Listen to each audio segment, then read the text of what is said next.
Ready সম্মানিত দর্শক, আসসালামু আলাইকুম। আমরা এই মুহূর্তে রয়েছি কুমিল্লা জেলাধীন লাকসাম উপজেলার, যারা আপনারা জেনেছেন যে কিছুদিন আগে যে সুমাইয়া ভাইরাল হয়েছিল, যে কার গান গেয়ে সুমাইয়া, হ্যাঁ কার গান গেয়ে গগন সাকিবের গান গেয়ে আপনার ভাইরাল হয়েছে, সেই ক্ষুদে শিল্পী। আজকে তার বাড়িতে আমরা এসেছি, তার মুখের কথা শুনবো এবং এর পিছনে, ওর যে গান গাওয়ার পিছনে যে উদ্যোগ নিয়েছেন ইনিকে, এনার সম্পর্কে আমরা জানবো। আর তার পাশে আপনাদেরকে পরিচয় করে দিচ্ছি, ইনি হলেন সুমাইয়ার বাবা, ইনি হলেন সুমাইয়ার মা, ইনি হলেন ক্ষুদে শিল্পী সুমাইয়া, আর ইনি হলেন যে আজিম ভাই, আর ইনি হলেন যে আমাদের এই এলাকারই কৃতি সন্তান এবং এখানের একজন গণ্যমান্য ব্যক্তি, যিনি ওনার নাম, আপনার নাম কি? রুল আমিন ভাই। তো সাথে আছেন। তো চলুন আমরা এখন চলে যাচ্ছি সুমাইয়ার কাছে, যে সুমাইয়ার যে দু একটি কথা শুনবো, তারপর ওর মার কাছে, তারপর ওর বাবার কাছে, তারপরে ওনাকে যিনি এই পথে এনে আজকে সেলিব্রিটি করেছেন, ওনার আমরা বক্তব্য শুনবো। তার আগে চলে যাচ্ছি ক্ষুদে শিল্পী আপনার সুমাইয়ার কাছে। সুমাইয়া, তো তোমার উপস্থাপন একটু তুলে ধরো তো আমাদেরকে। তোমার যে গানটা গেয়ে হ্যাঁ বুক পকেট আগে না টাকা টাকা। আচ্ছা ঠিক আছে।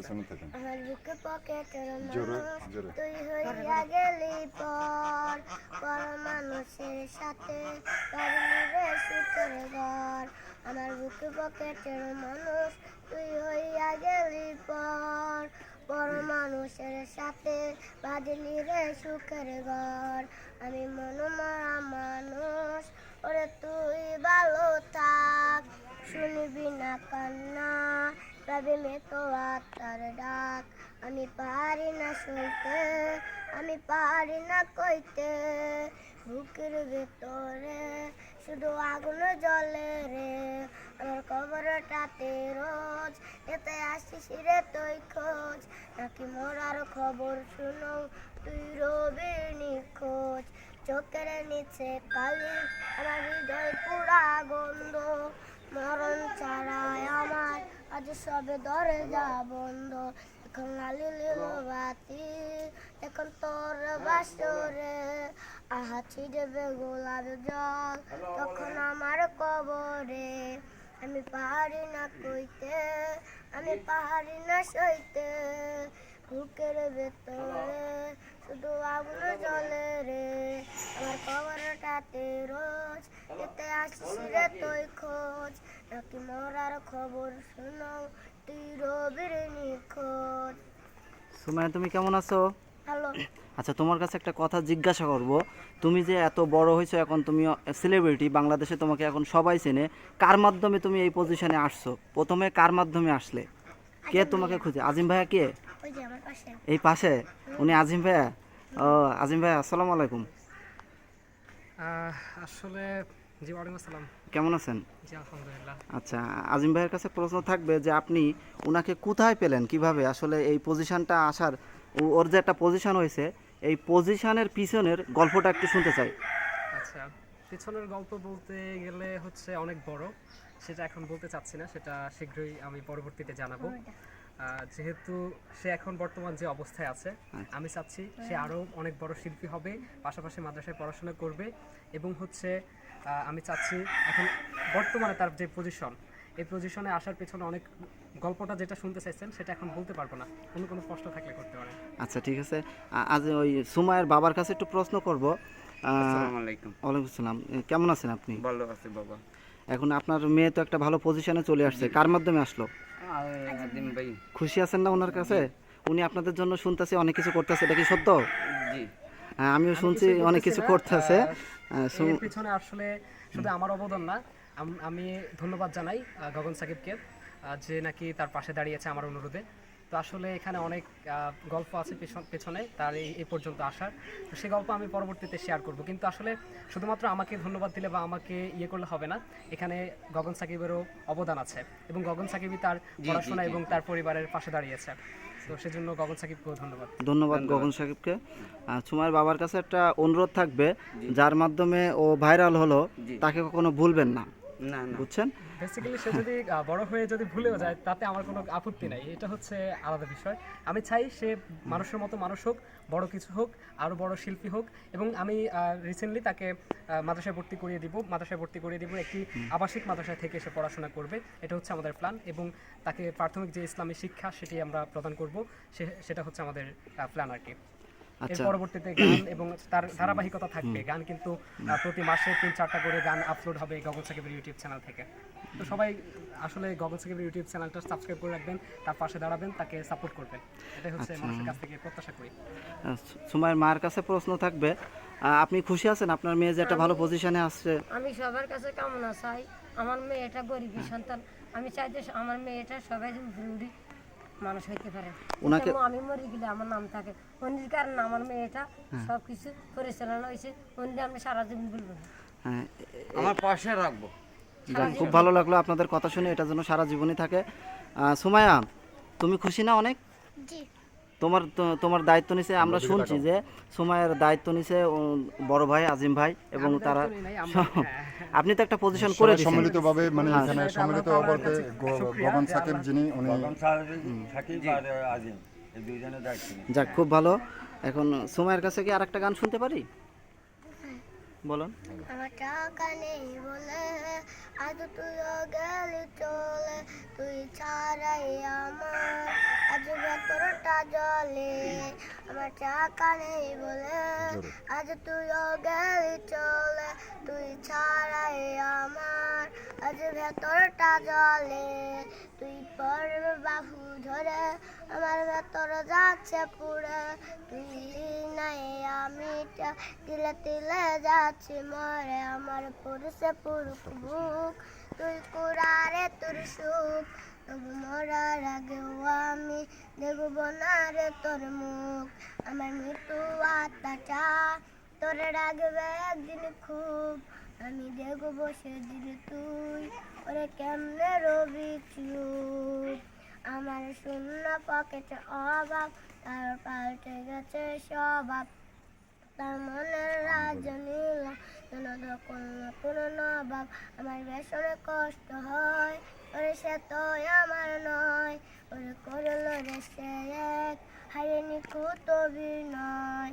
আমার পুরুষে পুরুষ বুক, তুই কুড়ারে তোর সুখ, তবু মরার আগেও আমি দেখবো না রে তোর মুখ। খুব ভালো হয়েছে। ধন্যবাদ সুমাইয়াকে। সুমাইয়ের বিকাশ নম্বর কই দেন, বলি। আমি জানি না। আচ্ছা, এটা দিয়ে দিন। এখন হচ্ছে তাদের যে বর্তমান অবস্থা, সেটা হচ্ছে খুবই দুর্বিষহ জীবনযাপন করছে। আচ্ছা। সেজন্য হচ্ছে আমরা তার পাশে দাঁড়িয়েছি, গগন সাকিব ভাই মাধ্যমে গগন সাকিব ভাই তার পাশে দাঁড়িয়েছে, মান্থলি হচ্ছে 10,000 টাকা করে দিচ্ছে। এর মাধ্যমে হচ্ছে তার পরিবার, অর্থাৎ তার পরিবারের ভরণ পোষণ এবং তার পড়াশোনা। তো 10,000 টাকা আসলে বর্তমান যে সময় বা বাজারহাটের যে অবস্থা সেটার আলোকে আমরা যদি বলি তাহলে 10,000 টাকা কিছুই না। তো তাদের পরিবার, তারা কিন্তু ভাড়া বাসায় থাকে, তাদের ভাড়াই 2,000 টাকা মাসে, মাসে 2,000 টাকা হচ্ছে বাসা ভাড়া। সেজন্য আমরা চাচ্ছি যে আপনারা যারা তাদেরকে হেল্প করতে চান, তার একটা ভবিষ্যৎ আছে, সেজন্য হচ্ছে তার একটা বাড়ির দরকার, তার একটা ঘরের দরকার, তার বাবা এটা চাচ্ছেন। এখন যে আপনারা যদি একটু তাকে হেল্প করেন, যারা প্রবাসী আছেন, যারা একটু সচ্ছল আছেন, যারা একটু আর্থিক অবস্থা যাদের ভালো, যারা দিতে চান, দিতে আগ্রহী, তারা দিতে পারেন। তো সুমাইয়ের বাবার নাম্বারটা হচ্ছে আমি একটু বলে দেওয়ার জন্য চেষ্টা করি। আর ভিডিও নিচে দেওয়া হবে। আমরা ভিডিও নিশ্চয় দিয়ে আচ্ছা, দেওয়া হবে। সুমাইয়ের বাবা, আপনার মোবাইল নাম্বারটা একটু দেখি। আচ্ছা, এই মোবাইলটা আমার মেয়ে আনিয়ে দিছে ভাইয়া, এই মোবাইলটা আমার মেয়ে আনিয়ে দিছে 300 টাকা দিয়ে। কো আব্বা তোমার এই মোবাইল, এই দেখেন এই নাম্বারটা মোবাইলটা। হচ্ছে, আমি নাম্বারটা একটু বলি, চুপ করে। 01300491455। নাম্বারটা আবার বলি, 01300491455। এই নাম্বারটা হচ্ছে বিকাশ নাম্বার, ওনার নাম্বার। এই নাম্বারে আপনারা টাকা দেওয়ার আগে অবশ্যই ফোন করে ওনার সাথে কথা বলে নেবেন এবং আপনারা শিওর হয়ে কনফার্ম হয়ে টাকা দিবেন। আর টাকা পয়সা দিয়ে তাদেরকে সহযোগিতা করবেন, এটাই হচ্ছে প্রত্যাশা আপনাদের কাছ থেকে। এবং আগে যেভাবে সাপোর্ট করেছেন এভাবে সারা জীবন ওর পাশে থাকবেন, সাপোর্ট করে যাবেন, এটাই হচ্ছে আশা আপনাদের কাছ থেকে। আচ্ছা, ভাইয়ের কাছে আবার একটু পিসের গল্প শুনি। সেটা হলো, আপনি ওনাকে কোথায় পেয়েছিলেন আর কি মনে করে ভিডিও করছিলেন? ওকে আসলে আমি আরও 6 মাস আগের কথা, সেটা শীতকাল ছিল। তো আমি যাচ্ছিলাম হচ্ছে চট্টগ্রামে একটা নিউজ কভার করার জন্য।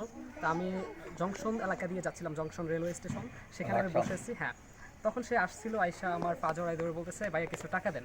আমি বললাম আমার খুব মায়া লাগছে, মেয়েটার দিকে তাকায় আমার খুব মায়া লাগছে। তখন আমি বসাইলাম, ওর কোলে বসাইলাম, বসায় তার অনেক কথা জিজ্ঞেস করলাম, তার গল্প শুনলাম। এরপর হচ্ছে তার সাথে আমি একটা ফানি ভিডিও করি। হ্যাঁ, আমি এমনিতে বেসিক্যালি টিকটক পছন্দ করি না। পরবর্তীতে হচ্ছে এর আরও 3-4 মাস পরে যখন আমি আসছি, তখন সে বলতেছে ভাইয়া আসছে, ভাইয়া আসছে, ভাইয়া গান বলবো। তখন আমি বলছি, ওরে গান বলার জন্য আমি উৎসাহিত করছিলাম প্রথমে যে তোমার কণ্ঠ অনেক ভালো, তুমি গানটা আরও ভালো করে রিহার্সাল করো। তারপর সে গান বলছিল, ওই গানটা আমি ভিডিও ধারণ করি এবং একটা গজলও গাইছিল, ওগো মা যে গজলটা ওইটাও। এবং এই দুইটা গান এবং গজল দুইটা আমি আপলোড করি। আরও অনেক কাহিনী আছে, সেগুলো আমি পরে বলি। তারপর হচ্ছে এগুলো গগন সাকিবের নজরে আসে যে আমার মৃত্যু আত্মা যে গানটি, সেটি হচ্ছে গগনের নজরে আসে। তারপর গগন সাকিবের সাথে আমি যোগাযোগ করার ট্রাই করি, তাকে অনুরোধ করি তাকে নিয়ে একটা গান করার জন্য। এই হচ্ছে কথা। এরপরে গানটা করে, ওই গানটা আপলোড দেওয়ার আগে আমার আজিম ব্লগস থেকে আবারও ওর গানটা ভাইরাল হয় এবং গজলটা ভাইরাল হয়, ব্যাপক ভাইরাল হয়, প্রায় ওখানে 1 কোটি মানুষের মতো দেখছে। তো যাই হোক, পরবর্তীতে বিভিন্ন পেজ থেকে আসছেন, আপনারা আসতেছেন, এই হচ্ছে অবস্থা। কিন্তু এখনো পর্যন্ত সে ভালো একটা অবস্থান এখনো পর্যন্ত আমি বলবো যায়নি, এই আর কি। সবাই যদি পাশে থাকেন সে ভালো একটা অবশ্যই যাবে, আশা করা যায় ভালো একটা পজিশনে সে চলে যাবে। আপনারা যদি পাশে থাকেন, আমাদের ইউটিউবাররা যারা ফেসবুক পেজ আছে তারা যদি পাশে থাকে, যারা বিদেশে থাকে আসলে সবাই। এখানে আমি একটু কথা বলি। প্রথমত অনেকে আসছেন, আইসা অনেক ভুলভাল তথ্যও দিচ্ছেন। আচ্ছা, হচ্ছে প্রথম যে ইউটিউবার সিসি বাংলা টিভি, আমি নামটা বলতে বাধ্য হচ্ছি, হ্যাঁ। তিনি কিন্তু আমার সাথে যোগাযোগ করেন নাই। তিনি অনেক ভুলভাল তথ্য দিচ্ছেন। কেউ যেন এই ধরনের কাজ না করি, অর্থাৎ সঠিক ইনফরমেশন দিই, যেন তাদের আর্থিক অবস্থাটা কেটে উঠে, তারা যেন সচ্ছলতা ফিরে আসে তাদের পরিবারে, এই কামনাটাই করি। কেউ যারা আসবেন তারা অবশ্যই যোগাযোগ করে আসবেন। এবং তাদেরকে যারা ভিডিও করে নিচ্ছেন, যারা একটু ব্যবসা বাণিজ্যের দিক থেকে বা ইউটিউবাররা যারা আছেন, তারা অবশ্যই তার বাবা মাকে কিছু সম্মানী করবেন, আর্থিকভাবে সম্মানী করবেন। এটা আমার আপনাদের কাছে অনুরোধ রইল। জি, খুব ভালো লাগলো আপনার কথা শুনে। সুমাইয়া, তুমি কিছু বলতে চাও? তুমি কিছু বলতে চাও না? আচ্ছা, ঠিক আছে, তাহলে খুশি এই কথা, আমি খুশি যে আপনারা আছেন, এটা বলো। তাহলে বলাই সবাই আমার জন্য দোয়া করবেন। হ্যাঁ হ্যাঁ, সবাই আমাদের দোয়া করেন, আমাদের সাপোর্ট করবেন। ওকে। তো প্রিয় দর্শক, আপনারা শুনলেন যে সুমাইয়া এবং সুমাইয়ার পরিবারের কথা এবং যিনি আজম ব্লগার, সেই আজম ভাইয়ের কথা, যে ওনাকে একটু সাপোর্টিং করার জন্য সেই আশা প্রত্যাশা সকলের মাঝে যাতে বিরাজ করে। আজকের মতো আমরা এখানে বিদায় নিচ্ছি। আসসালামু আলাইকুম। কুমিল্লা জেলা লাকসাম উপজেলা থেকে বাংলাদেশ পাবলিক টিভি।